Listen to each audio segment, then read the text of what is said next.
August 6, 2005. Fortaleza, Brazil. Midnight. The men were deep underground. Dirt covered their faces. Their hands moved fast. They were almost there. Above them, the city was silent. But below, something big was happening. The walls shook.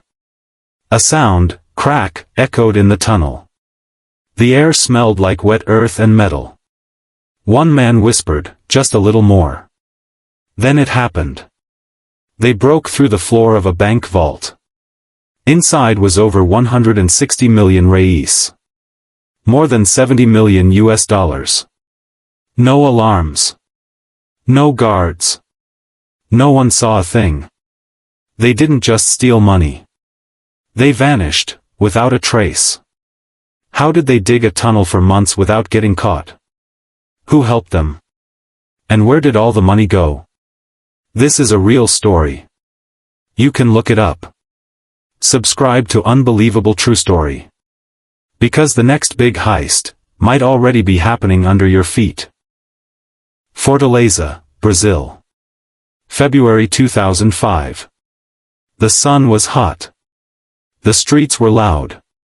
It seemed like a normal day in the city. But something strange was happening on a quiet street.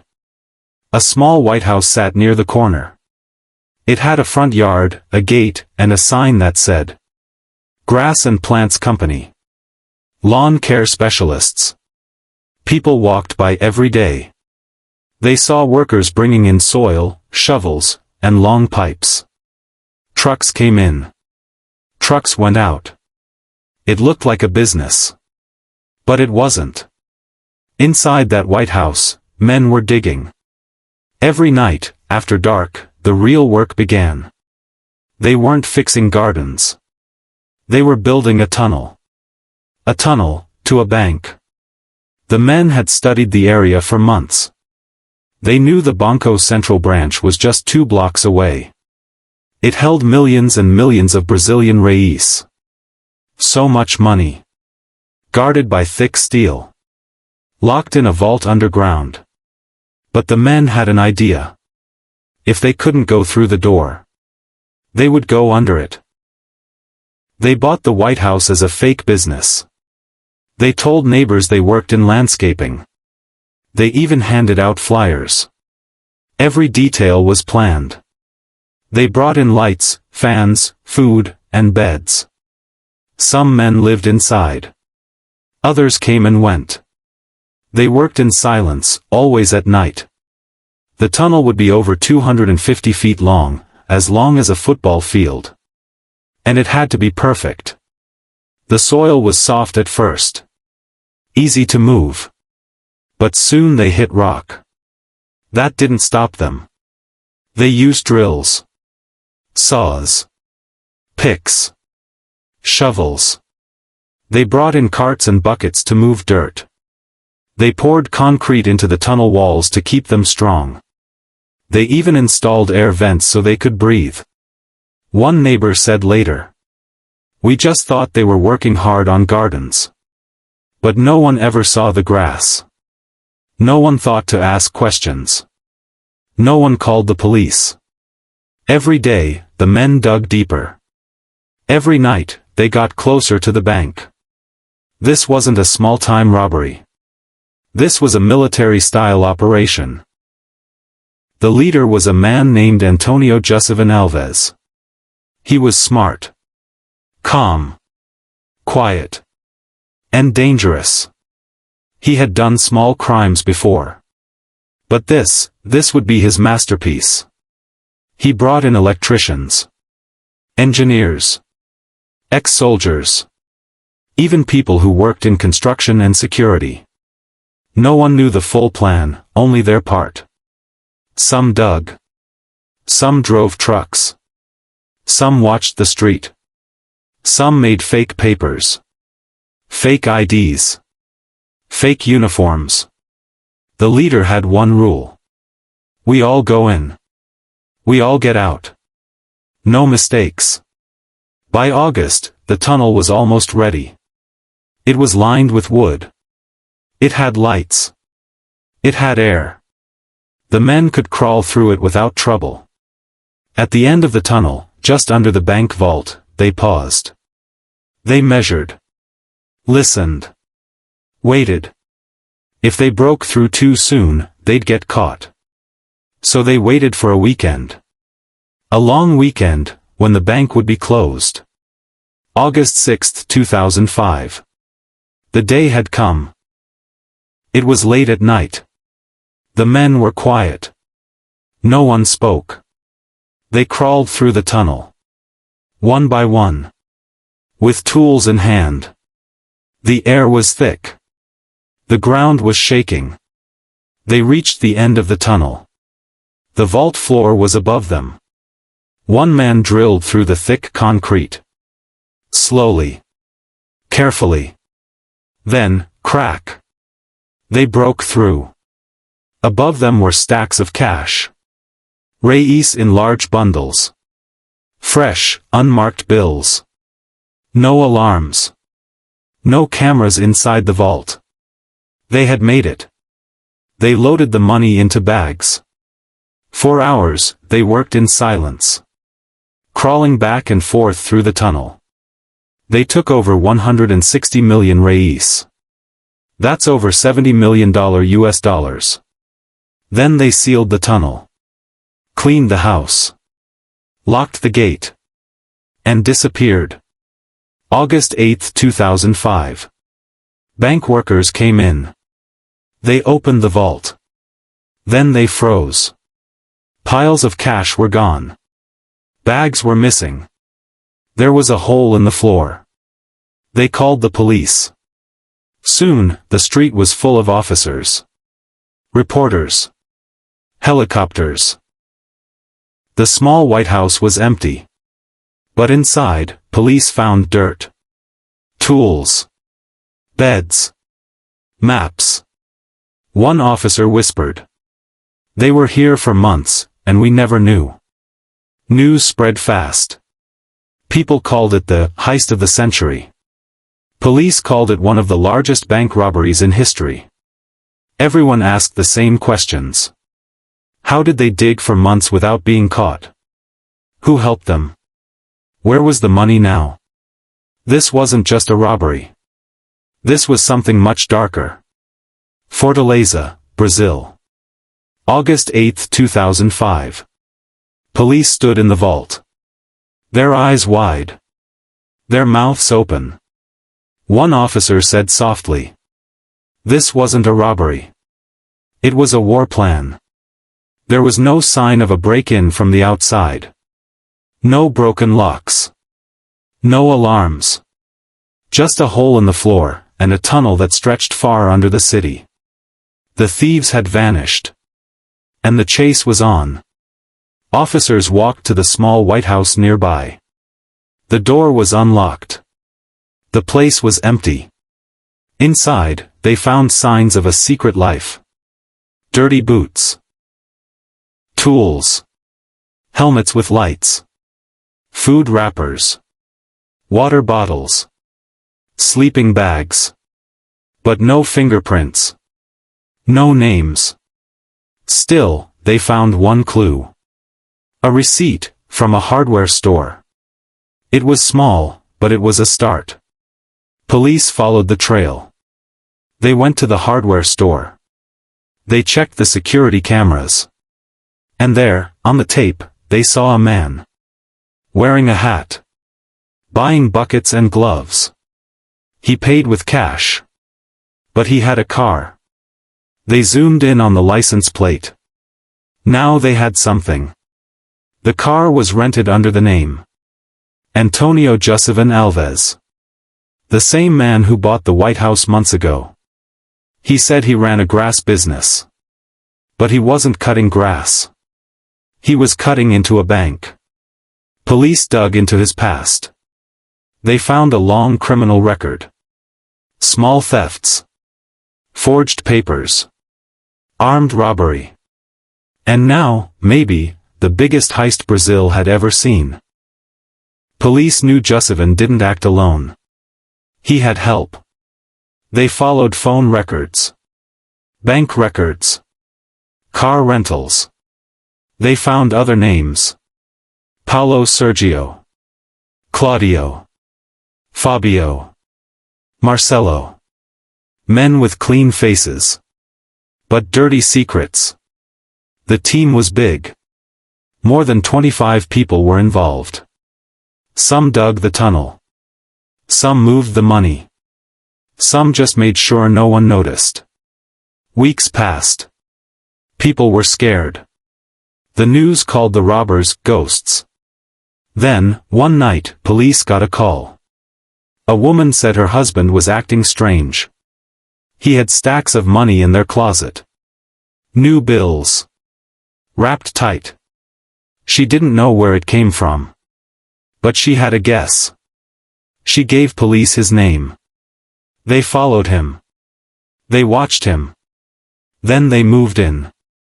Paolo Sergio was caught at his home. He had over 5 million reais in cash. He tried to run. But it was too late. He broke down.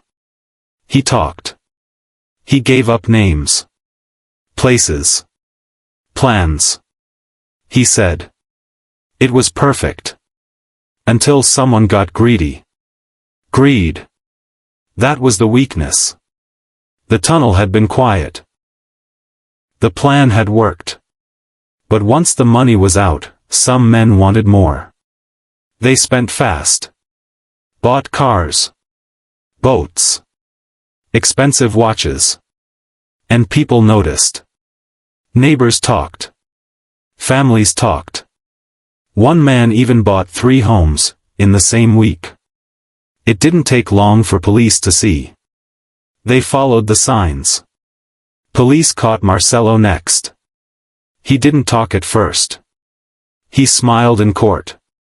Waved to cameras. He said, they can't prove anything.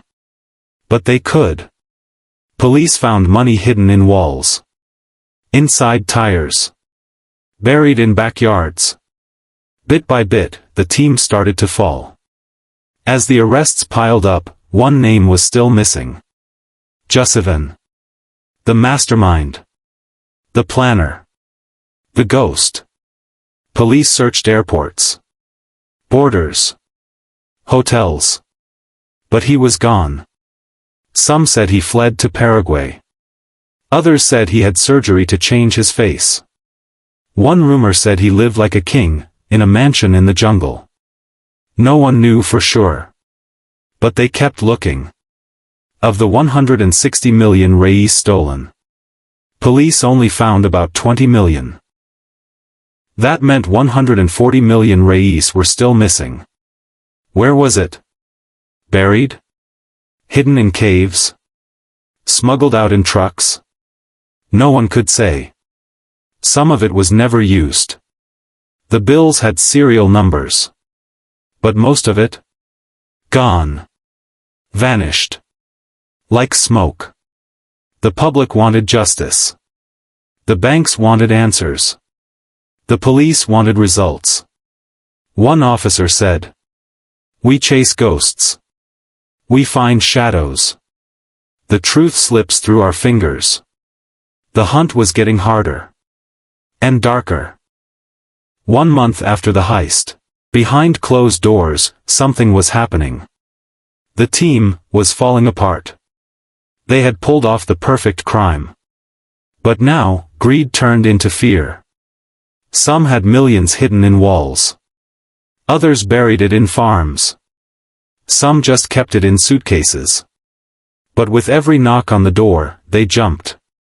Every siren. Every phone call. They stopped trusting each other. And when trust dies, betrayal begins. In São Paulo, a man walked into a police station. Nervous. Sweating. He had a plastic bag. Inside the bag, over 500,000 reais. Cash. Fresh bills. The man said, "This isn't mine. Someone gave it to me. I don't want trouble." He left no name. Just the money. But police traced it. They followed the serial numbers, back to the Banco Central vault. Soon after, another man was arrested. His name was Fabio. He was scared. Thin. Tired. He sat in a cold room, handcuffed to a chair. An officer said, "Tell us what you know." Fabio said nothing. Then the officer showed him a photo. It was a body, found near a river. Tied up. Shot twice in the head. Fabio gasped. "That's Paolo. He was one of us." That was the crack. Fabio started talking. He told them what they feared. They're killing each other. Over money. Over silence. The team had turned violent. Some thought others had stolen more than their share.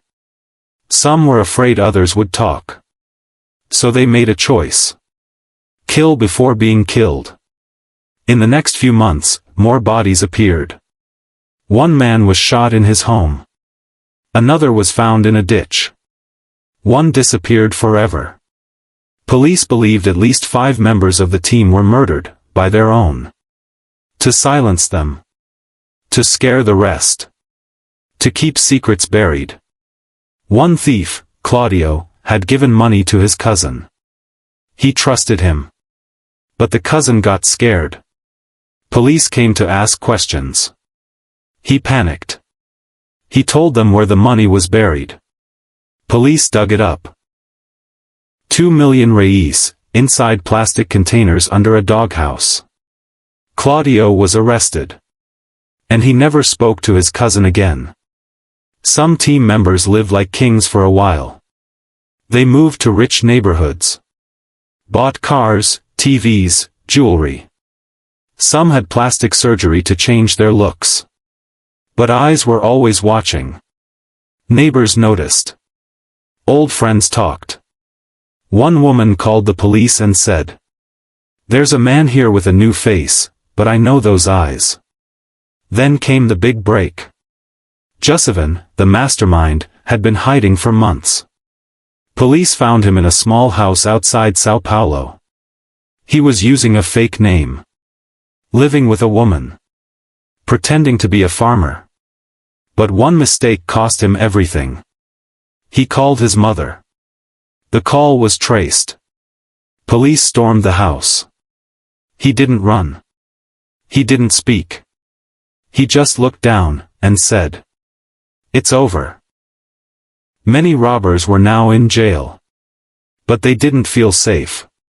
Some feared their old teammates would come for them, even behind bars. One prisoner whispered to his lawyer, "Please move me. They'll kill me." The lawyer asked why. "Because I know where the rest of the money is." Of the 160 million reais stolen, only a small part had been found. Where was the rest? No one knew for sure. Some say it was hidden in farms, under trees, sealed in barrels. Some say it was sent to other countries. One theory? It's still out there. Waiting. For someone brave, or foolish, enough to dig it up. In one emotional scene, Jusevan's mother spoke to a reporter. She sat on a small chair, hands shaking. He was a good boy once. He played soccer. He loved school. I don't know what happened. She paused. But I still pray for him.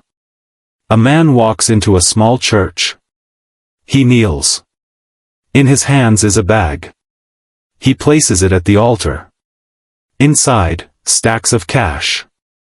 He says to the priest, "I don't want this blood money anymore." Then he walks out. The camera lingers on the bag. Unopened. Untouched. Brazil. 2006, 1 year after the heist. The courtroom was full. Police. Lawyers. Reporters. Families. The robbers were finally caught. And now, the world wanted answers. One by one, the accused walked into the courtroom. Handcuffed. Quiet. Eyes down. Some wore suits. Some wore cheap shirts. All of them were watched. The judge sat tall. The prosecutor stood. The trial began. Each man faced a list of crimes. Theft. Organized crime. Laundering money. Murder, for some. The judge said, "You stole from this country. You thought you were smart. Let's see how smart you really are." It wasn't me. The lies began quickly. Marcelo stood up. Spoke softly. "I didn't rob the bank. I just bought some gold." He smiled. The lawyer held up photos. Marcelo, digging in the tunnel. Marcelo, at the White House. Marcelo, driving a car full of cash. He stopped smiling. Claudio broke down. He cried. Said he was sorry. "I needed the money. My daughter was sick. I didn't know they would hurt people." But the prosecutor shook his head. "You helped dig a 78-meter tunnel to steal from your country. This wasn't about sickness. It was about greed." The courtroom was silent. One man was missing, Paulo Sergio. He was found dead before the trial. Tied up. Shot. Left in a river. His murder had no answers. And now, no voice. No one said his name. But his shadow was in the room. Then, it was the mastermind's turn. Josephine stood. Calm. Cold. He said. "Yes, I planned it. But I didn't kill anyone. I just wanted a better life." The judge asked. "Do you know where the rest of the money is?" He paused. Then smiled. "No." People gasped. Police knew some were lying. Some told half-truths. Some were scared of being killed, even in jail. One man whispered, "I'll talk, if you move my wife and kids out of the country." He feared the Red Command, a violent crime group. They were involved in the heist. They wanted silence. And they killed for it. This is not a TV show. This happened. Real people. Real court. Real tears. The trial lasted for months. But not all truths came out. Some things stayed hidden. Even now. After weeks of hearings, the judge spoke. "You spent months planning this crime. You thought you could dig into a bank and disappear. But now, you will dig no more. Not into banks. Not into graves." He gave out the sentences. Josephine, 49 years. Claudio, 35 years. Marcelo, 17 years. Others, between 10 and 40 years. But it didn't end there. A few walked out of court, free. Not enough proof. Not enough witnesses. One man laughed as he left. "I told you, you can't catch a ghost." People were furious. Mothers cried. The media called it a half-victory. That question still echoed. Where is the missing money? 140 million reais, gone.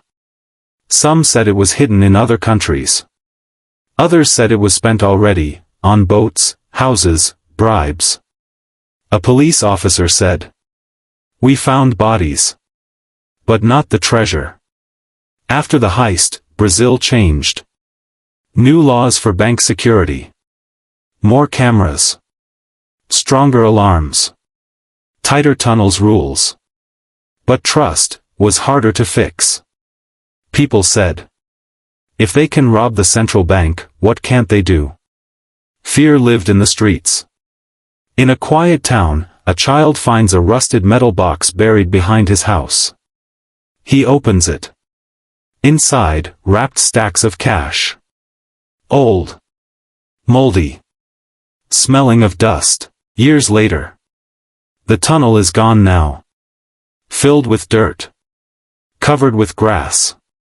The White House was torn down. Nothing but an empty lot. But the secrets? They never went away. People still walk by the street. They stop. They stare. Some whisper. This is where the tunnel was. At night, neighbors say they hear strange sounds. Drills. Footsteps. Breathing underground. No one lives near the lot anymore. They call it the ghost tunnel. Not every robber was caught. 2 men vanished. One was a builder. The other, a money handler. Police think they took their share, millions, and escaped Brazil. To Spain. To Paraguay. Maybe Dubai. They changed their names. Changed their faces. Gone like smoke. In 2011, a woman walked into a police station. She carried a backpack. Inside, almost 1 million reais in cash. She said, "My husband helped dig the tunnel. He died last year. I want to return this." But when they asked for his name, she stayed silent. Some officers believe the whole plan was bigger. That drug lords helped fund it. That the tunnel was used to clean drug money. One cop said, "This wasn't just a heist. This was a network. A machine. We only caught the workers. Not the bosses." But there was no proof. Only whispers. Strange things happened to the money. One man who bought a house with stolen cash. The roof caved in. He almost died. Another used the money to open a shop. It burned down. Some say the cash is cursed. It was taken with lies. Blood. Greed. And it brings bad luck to anyone who touches it. Every word you've heard? It's real. This case is in history books. In court records. In news stories. The Banco Central Heist wasn't just a robbery. It was a test. A test of trust. Of greed. Of fear. And Brazil never forgot. A retired officer now lives alone in the countryside. He was part of the team that found the tunnel. In an interview, he said, "I still dream about it. The darkness. The silence. That perfect tunnel. I've never seen anything like it since." He paused. "And I still wonder, who really got away? Somewhere, the money still waits. They planned it for months. Dug for 3 months. Stole in 1 weekend. And ruined lives for decades. All for money. Was it worth it? Was it ever? Have you heard this story before? What do you think happened to the missing millions? What would you do if you found a bag of stolen cash? Tell us in the comments. And if you're drawn to real stories that stay with you, subscribe now to Unbelievable True Story. Because every week, we uncover the darkest truths hidden in plain sight. Watch the next story on your screen, or explore our playlist of the world's most shocking crimes. The next one might just be about someone like you.